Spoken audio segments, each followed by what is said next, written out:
എന്ത് ലൈഫാ നമ്മുടെ എപ്പോഴും വർക്ക് മാത്രം, ഒരു എന്റർടൈൻമെന്റും ഇല്ല. അതാണ് നിന്റെ പ്രശ്നം. അതിന് ഒരേ ഒരു സൊല്യൂഷനേ ഉള്ളൂ. അതെന്താ? ഞാൻ പറയുന്നത്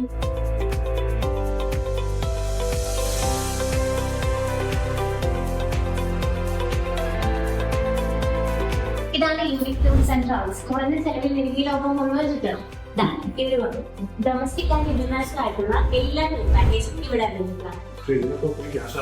ഇതിനവിടെ നമുക്ക് മികച്ച ഓഫേഴ്സ് തരുന്നത് Singapore, Malaysia, Australia, saint region, all European countries. അതുകൂടാതെ ഡൽഹി, ആഗ്ര, ഗോവ, കുളു, മണാലി, ബാംഗ്ലൂർ. അതിനുള്ള സൊല്യൂഷനും ഇവിടെ തന്നെയുണ്ട്. ഇന്റർനാഷണൽ ആൻഡ് ഡൊമസ്റ്റിക് ആയ ടിക്കറ്റിനും അതുപോലെ തന്നെ ഓൺലൈൻ ടിക്കറ്റിനും ഇവിടെ തന്നെ അവൈലബിൾ ആണ്. വർക്ക് പ്രഷറൊക്കെ ഒന്ന് മാറ്റി ഒന്ന് പോയി അടിച്ചു പൊളിക്കുക. ഞാനൊന്നും നോക്കുന്നില്ല, ഞാനൊരു പാക്കേജിൽ അടിച്ചു പൊളിക്കാൻ പോവാം. നിങ്ങൾക്ക് അടിച്ചു പൊളിക്കുമോ പോലെ